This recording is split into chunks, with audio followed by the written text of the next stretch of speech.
Welcome to HOA Neighbor Wars. The board picked the wrong week to play games. You are about to pay the maximum fine because you refuse to comply. Sharon was standing at the edge of my driveway in the middle of a gray February afternoon, her breath coming out in furious white clouds, one gloved hand jabbing toward the snow pile I had pushed to the curb that morning. The pile was maybe 3 feet high, a frozen ridge of packed slush and ice chunks sitting exactly where the plow had left it after I cleared my own driveway. She had her other hand wrapped around a key ring, the gate fobs jingling as she shook it for emphasis. I live in Portland, Maine, in a neighborhood called Fairview Heights, and the Fairview Homeowners Association runs this place like a military base during winter. I work as a school custodian, which means I know half the families in town, and I know how to deal with people who think rules are weapons. Sharon Clark is the Neighborhood Watch Liaison, which is HOA speak for someone who treats every resident like a suspect and every minor issue like a felony. Right now, she was treating my snow pile like I had detonated a bomb in the middle of the street. "This conversation is not a debate, it is a directive," Sharon said, her voice climbing into that clipped, lecturing tone she uses when she thinks she has caught someone red-handed. "You need to move that pile back from the curb cut. It is a pedestrian access violation and it is blocking the sidewalk ramp. I have already documented this, and I am escalating to an emergency hearing unless you widen the path right now." I looked at the pile. It was sitting in the gutter, which is exactly where every snow pile in every neighborhood ends up after a storm. The curb cut she was talking about was 10 feet away, a little sloped section where the sidewalk dips down to street level so wheelchairs and strollers can cross. The snow pile was not blocking it. The pile was not even touching the ramp. There was a clear 4-foot path on the sidewalk itself, completely shoveled, salted, and safe. "Sharon," I said, keeping my voice calm, "the curb cut is open. I shoveled the whole sidewalk this morning. That pile is in the gutter. It is not blocking anything." She shook the key ring again, louder this time, the fobs clinking together like some kind of percussive threat. "Your opinion does not matter. The rule is clear. Any snow accumulation within 6 feet of a curb cut is a violation. You are in violation. You have 1 hour to move it, or I am filing an emergency compliance report, and you will be fined $300. I am rebuilding my finances after a bad year. Last spring, I lost my second job when the cafe I worked weekends shut down, and I have been clawing my way back to stable ever since. I cannot absorb bogus fees. Every dollar matters right now, and Sharon knows that because she knows everything about everyone in this neighborhood. She uses that knowledge like a scalpel." I pulled my phone out of my pocket, the cold air making my fingers stiff, and I opened the photos I had taken that morning right after I finished shoveling. I had learned a long time ago to document everything in this neighborhood because the HOA treats group emails like public shaming posters, and they will twist any story to fit their agenda. I held the phone up so Sharon could see the screen. "I took these this morning," I said. "The sidewalk is clear. The curb cut is clear. The pile is in the street, not on the sidewalk." Sharon did not even glance at the phone. "Your camera does not matter. My minutes are the truth," she said flatly. "I document everything and my records are filed with the board. If you want to dispute this, you can request a hearing, but the fine will stand until the hearing is resolved. And since you are refusing to comply right now, I am also noting that you are uncooperative, which means any future violations will carry escalated penalties." She turned and walked back toward her car, which was parked across the street with the engine still running, exhaust puffing white into the cold air. I watched her go, my jaw tight, my hands shoved into my jacket pockets where I had a hand warmer packet crumpled in my fist. The chemical heat was already fading, turning into a hard little knot of cold gel, and I squeezed it anyway because I needed something to do with my hands besides yelling. Sharon slammed her car door and drove off, the tires crunching through the slush, and I stood there staring at the snow pile like it was a landmine. I knew exactly what was coming next. Sharon does not make idle threats. She escalates fast, and she escalates hard. And once she decides you are non-compliant, she will pile on every rule and fee she can find until you either break or move out. I went back inside and pulled up the HOA portal on my laptop. The Fairview Homeowners Association uses a property management website where they post rules, notices, and violations, and it is supposed to be the official communication channel for everything. I logged in and checked my account.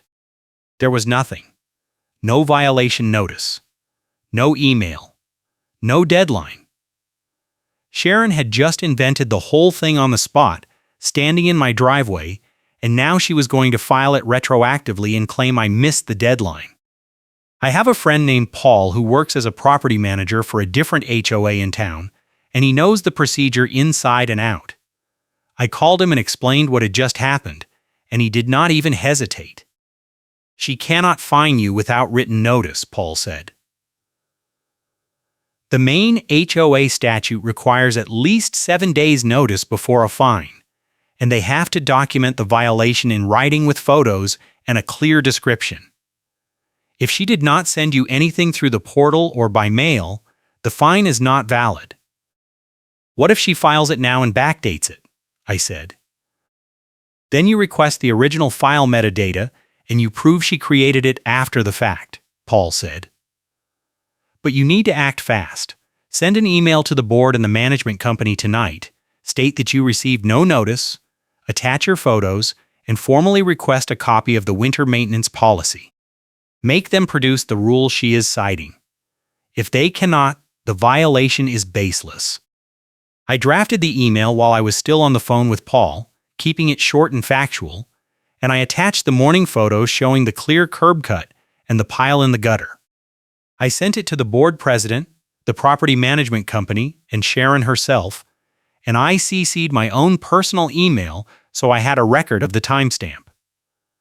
Then I printed everything and put it in a binder, because I knew this was not going to end with one email. That night it snowed again. Not a big storm, just a couple of inches, but enough to cover the pile I had made that morning and add fresh slush to the whole street. I went out at 6 in the morning and shoveled again, clearing the driveway and the sidewalk and salting the curb cut until it was perfectly clean. I took more photos. I took video. I even took a wide shot showing the whole block so there was no question about where my property ended and the street began. At 8 in the morning, my doorbell camera caught Sharon walking up my driveway. I was inside making coffee when the motion alert popped up on my phone, and I watched the live feed as she stood at the edge of my driveway, pulled a folded paper out of her coat pocket, and taped it to my mailbox. Then she took her own phone out and took a photo of the paper on the mailbox, and she walked back to her car without knocking or ringing the bell. I went outside immediately and grabbed the paper. It was a printed notice on HOA letterhead, dated that morning, stating that I was in violation of Fairview Heights Winter Maintenance Policy Section 4.3, which required all snow piles to be placed at least 6 feet from curb cuts, pedestrian ramps, and drainage access points. The notice said I had failed to comply with a verbal directive issued the previous day, and I was being fined $300. It also said that if I did not move the pile by noon, my guests would be cited or towed during the next snow emergency. That was escalation step 1. Sharon was not just going after me now. She was threatening anyone who visited me, which meant my sister, my friends, anyone who parked in my driveway or on the street in front of my house. She was turning my home into a quarantine zone. I took a photo of the notice, front and back, and I went back inside and forwarded it to Paul.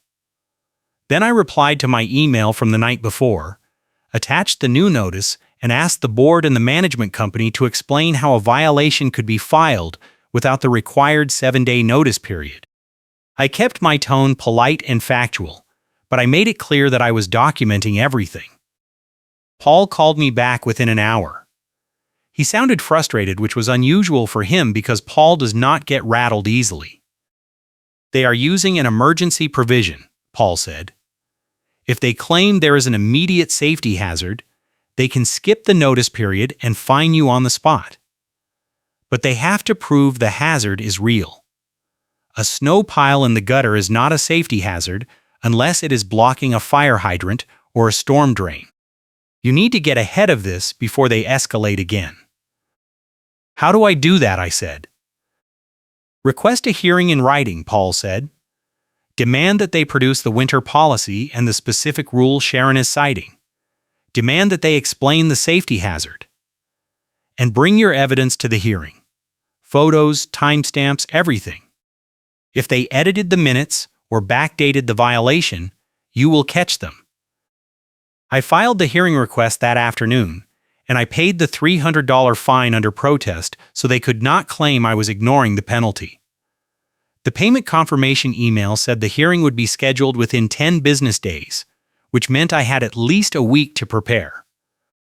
I used that time to build a timeline. I printed every email, every photo, every video frame from the doorbell camera. I pulled weather data from the National Weather Service, showing the exact snowfall amounts and times. I even went to the town public works department and got a copy of the street maintenance log showing when the plow came through my street, because I wanted proof that the snow pile was created by the plow, not by me dumping snow into the street. The hearing was scheduled for a Thursday evening at the clubhouse, which is a small building near the neighborhood entrance that the HOA uses for meetings and events. I showed up 15 minutes early with my binder and my evidence packet, and I found the parking lot already full. Sharon was standing near the entrance with the board president and 2 other board members, all of them clustered together like they were planning a strategy. When I walked past them toward the door, Sharon looked at me and smiled, and it was the kind of smile that makes your skin crawl. Inside, the clubhouse meeting room was set up like a courtroom.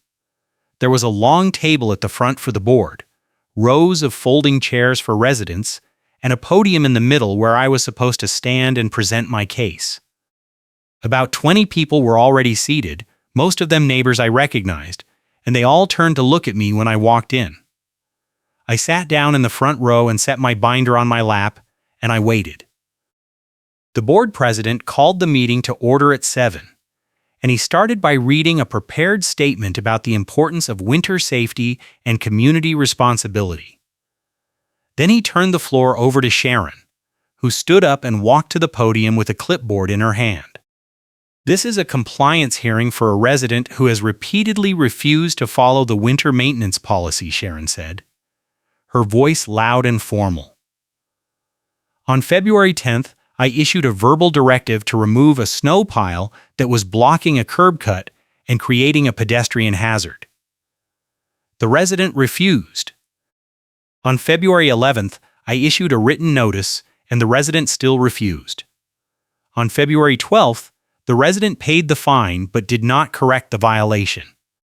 This pattern of non-compliance is unacceptable, and I am recommending that the board escalate penalties and issue a formal warning that future violations will result in guest parking restrictions and potential towing."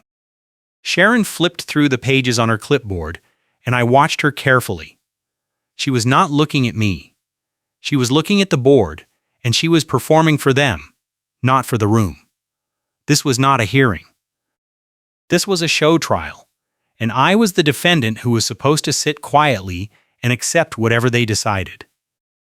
The board president asked if I wanted to respond, and I stood up and walked to the podium. I opened my binder, and I started with the timeline. I received no written notice before the verbal directive on February 10th, I said. I have checked the HOA portal, my email, and my mailbox, and there is no record of any violation notice prior to Sharon's visit to my driveway. According to Maine HOA statute, I am entitled to 7 days written notice before a fine. That did not happen. Sharon interrupted before I could continue. The emergency safety provision allows immediate enforcement, she said. Your pile was a hazard. I pulled out the first set of photos and I held them up so the board could see. These were taken on the morning of February 10th, I said. The curb cut is clear. The sidewalk is clear. The pile is in the gutter, which is where snow piles go after a plow comes through. There is no hazard. Your photos are not reliable, Sharon said. You could have moved the pile after I left and taken those photos later. I pulled out the weather data and the plow log, and I set them on the podium. The plow came through at 6:15 in the morning, I said. I shoveled at 7. Sharon showed up at 3 in the afternoon. The pile had been sitting there for 8 hours, and no one reported a hazard until Sharon decided it was a problem. The board president cleared his throat and asked Sharon if she had any documentation proving the pile was a hazard. Sharon hesitated, and that hesitation was all I needed. She did not have anything. She had filed the violation based on her own observation, and she had assumed no one would challenge it. I am requesting that the board produce the winter maintenance policy, I said. I want to see Section 4.3, the rule Sharon cited in the notice. I want to see the exact language that defines a curb cut violation. The board president looked at Sharon. Sharon looked at the property manager who was sitting at the end of the table with a laptop open. The property manager clicked through a few screens and then shook his head. We do not have a Section 4.3, the property manager said quietly. The winter policy only has 3 sections. The room went silent. I watched Sharon's face go pale, and I watched the board president shift in his seat like he was trying to figure out how to salvage the situation. I did not say anything. I just stood there with my binder open and let the silence do the work. The board president adjourned the meeting without a decision, which meant the fine was technically still in place but the enforcement was paused. I walked out of the clubhouse with my binder under my arm and I felt a tiny flicker of hope. I had caught them in a lie and I had done it in front of witnesses. But Sharon was not done. 2 days later, my doorbell camera caught her walking up my driveway again, this time in the middle of the night. It was 1 in the morning, and she was alone and she was carrying something that looked like a tape measure. I watched the live feed as she walked up to the snow pile, which had partially melted and refrozen into a jagged lump, and she stretched the tape measure from the pile to the curb cut. Then she took a photo with her phone and she walked back to her car. I saved the video immediately and I sent it to Paul. He called me back at 7 in the morning.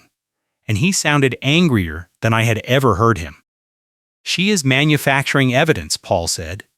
She is going back after the fact and trying to create proof that the pile is closer to the curb cut than it actually is. You need to report this to the board and the management company right now, and you need to make it clear that you have video of her doing it. This is fraud. I drafted another email, and this time I did not hold back. I attached the video, I explained what Sharon had done, and I stated clearly that any further violations filed by Sharon should be considered invalid because she had proven herself willing to fabricate evidence. I CC'd the board, the management company, and the HOA attorney. The response came back within an hour, and it was from the attorney, not the board. The email was short and cold. It said that the board was reviewing my complaint and that Sharon had been asked to step back from enforcement duties pending an internal investigation. It also said that my fine was being refunded and that no further action would be taken regarding the snow pile. I thought that was the end of it. I thought I had won. But 3 days later, I got a certified mail envelope from the HOA attorney, and when I opened it, I found a notice stating that the board had scheduled an emergency special meeting to discuss my pattern of non-compliance and disruptive behavior. The meeting was mandatory, and if I did not attend, I would be subject to additional fines and potential legal action. If you are enjoying this story, hit the like button and subscribe for more HOA chaos and neighborhood drama. That was escalation step 2. They were not going to fine me for the snow pile anymore. They were going to try to paint me as a problem resident and shut me down before I could expose what Sharon had done. The meeting was scheduled for the following Monday at the clubhouse, and the notice said I would not be allowed to speak unless the board gave me permission. It was a kangaroo court, and they were trying to prevent me from defending myself. I called Paul again, and he told me to bring a recorder and document everything. He also told me to file a formal complaint with the Maine Bureau of Consumer Credit Protection, which oversees HOA enforcement, because what the board was doing was illegal. I filed the complaint that afternoon, and I printed the confirmation receipt and added it to my binder. I also had one more problem. My doorbell camera had been capped by drifting snow during the last storm, and the lens was completely blocked. I had cleaned it off that morning, but Sharon had already sent an email to the board claiming that my camera had been conveniently offline during the time period when she had issued her original verbal directive. She was trying to argue that I had disabled the camera on purpose to avoid being recorded, and she was using it as proof that I was hiding something. I pulled the camera footage and I checked the metadata. The camera had been recording the whole time. The lens had been blocked by snow, but the camera itself was functional, and the motion alerts had still been triggering. I exported the full log and I added it to my evidence packet, and I prepared a response showing that the camera had been capped by natural snowdrift, not by me. The emergency meeting started at 7 on Monday, and the clubhouse parking lot was packed again.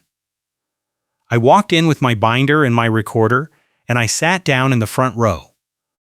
Sharon was already there, sitting at the board table with the president and 3 other board members, and she had a stack of papers in front of her that looked like a prepared case file.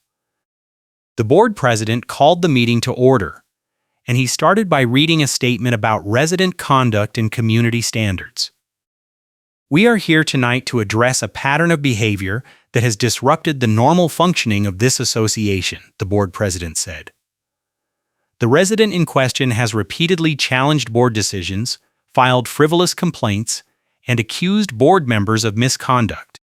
This behavior is unacceptable, and the board is considering sanctions including restricted access to common areas and increased scrutiny of future violations. I raised my hand and asked if I could respond. The board president ignored me. He turned the floor over to Sharon, and she stood up with her papers and started reading from what sounded like a script. On February 10th, I issued a lawful directive, Sharon said. The resident refused to comply and instead launched a harassment campaign against me and the board. He has sent threatening emails. He has filed false complaints. He has accused me of fabricating evidence when all I have done is document violations according to my duties as neighborhood watch liaison. His behavior is a pattern, and it needs to stop. She sat down, and the board president asked if any other board members had comments. 2 of them nodded and echoed Sharon's points, and the third one stayed silent. Then the president asked if any residents in the room wanted to speak in support of Sharon. 3 people raised their hands, and they each gave short statements about how important it was to have strong enforcement and how disruptive residents should not be allowed to undermine the board. I waited until they were all done, and then I stood up without waiting for permission. I walked to the podium, and I opened my binder. I am going to make this very simple, I said. Sharon lied. She filed a violation that cited a rule that does not exist. She manufactured evidence by going to my property in the middle of the night and taking measurements after the fact. She threatened to tow my guests, and when I provided proof of all of this, the board scheduled this meeting to shut me up. I pulled out the video file on a USB drive and I held it up so everyone could see. I have video of Sharon at my property at 1 in the morning, taking measurements and photos. I have emails proving that I received no notice before the violation was filed. I have weather data and plow logs proving that the snow pile was not a hazard. And I have a complaint filed with the State Bureau proving that this board is violating Maine HOA law. The room went dead silent. I looked at Sharon, and I watched the color drain out of her face. I looked at the board president, and I watched him glance at the attorney, who was sitting in the back of the room with a laptop. The attorney stood up and walked to the front, and he asked for a 5-minute recess so the board could confer. They took 20 minutes. When they came back, the board president looked like he had aged 10 years. He cleared his throat and said that the board was going to table the discussion and review the evidence I had provided. He said the meeting was adjourned, and he walked out of the room without another word. Sharon stayed seated at the table, staring at her papers, and no one spoke to her.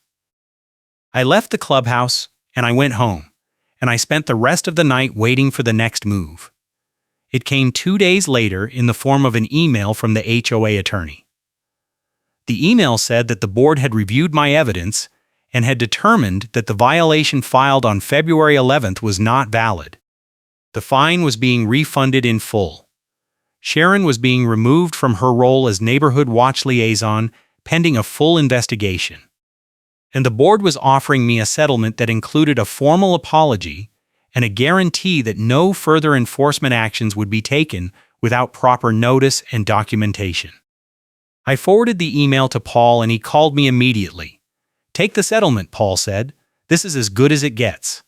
They are admitting fault and they are removing Sharon from power.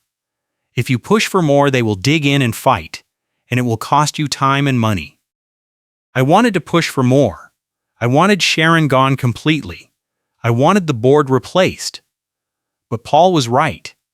I had won the immediate fight, and I had protected myself from future abuse. I accepted the settlement. But the story did not end there. 2 weeks later, the board scheduled a special meeting to review the minutes from the February hearings, and when the minutes were posted to the portal, I noticed something strange. The minutes from the first hearing, the one where the property manager had admitted there was no Section 4.3, had been edited. The new version said that the property manager had confirmed the rule existed and that I had been given proper notice. It was a complete rewrite, and it was trying to erase the moment when Sharon's lie had been exposed. I downloaded the original minutes file from my email archive, and I compared the metadata. The original file had been created on the night of the meeting. The new file had been created 3 days later. Someone had gone back and edited the minutes after the fact, and they had tried to cover it up. I forwarded both files to the HOA attorney with a short message. The minutes were edited after the meeting. This is fraud. Fix it, or I will file another complaint with the state. The attorney responded within an hour. He said the board was investigating and that the edited minutes would be retracted. He also said that the board president was resigning effective immediately and that a special election would be held to replace him. The email did not say who had edited the minutes, but it did not need to. Everyone knew it was Sharon. The special election was held 3 weeks later, and the turnout was massive. Residents who had never attended a meeting before showed up to vote, and the entire board was replaced. The new president was a retired engineer named Tom, who had been vocal about HOA overreach for years. And one of his first acts was to commission a full audit of the association finances and enforcement records. The audit found dozens of violations that had been filed without proper notice, including several that had been filed by Sharon against other residents who had never challenged them. The audit also found that the HOA had been paying a snow removal vendor that Sharon had personally recommended, and the vendor had been charging inflated rates for substandard work. The new board canceled the vendor contract immediately and hired a new company that charged half the price and actually cleared the streets properly. Sharon resigned from the board entirely 2 days after the audit was published.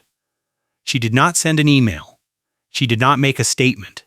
She just stopped showing up to meetings, and eventually someone noticed her name had been removed from the board roster on the website. A few weeks later, a for sale sign went up in her front yard, and by the end of March, she was gone. I watched the whole thing unfold from my living room, and I felt a strange mix of relief and exhaustion. I had spent 2 months fighting a snow pile, and I had ended up dismantling an entire HOA board. It had cost me time, stress, and a lot of sleepless nights. But it had also proven something important. You do not have to accept abuse just because someone has a title and a clipboard. You can fight back, and if you document everything and stay calm, you can win. The new board sent me a formal apology letter in April, and it included a check for the refunded fine plus an additional $200 for the time and expense I had incurred defending myself. The letter also said that the board was rewriting the winter maintenance policy to include clear definitions, proper notice requirements, and an appeals process for disputed violations. They asked if I wanted to join the policy review committee, and I said yes, because I wanted to make sure no one else had to go through what I had gone through. The policy was approved in May, and it was everything the old policy was not.